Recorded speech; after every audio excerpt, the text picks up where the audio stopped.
আপনারা চাচ্ছেন তারেক জিয়ার অধীনে একটি ফেসিবাদী সরকার ব্যবস্থা বাংলাদেশে কায়েম হোক।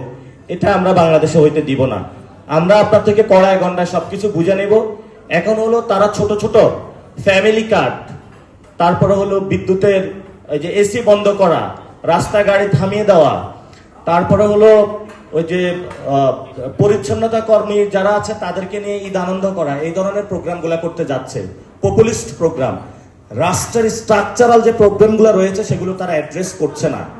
তো তারা হলো একটা ওই যে আলখাল্লা পাঞ্জাবি পরে আসা ভং ধরে বসে আছে যে আমরা সবচেয়ে সুন্দর, বাংলাদেশের সবচেয়ে আমরা ভদ্রজন।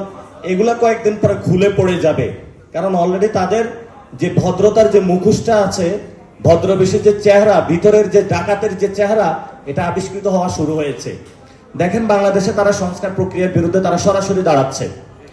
জনগণের ম্যান্ডেট যেটা ছিল বিচার প্রক্রিয়া, সেটার বিরুদ্ধে তারা দাঁড়াচ্ছে।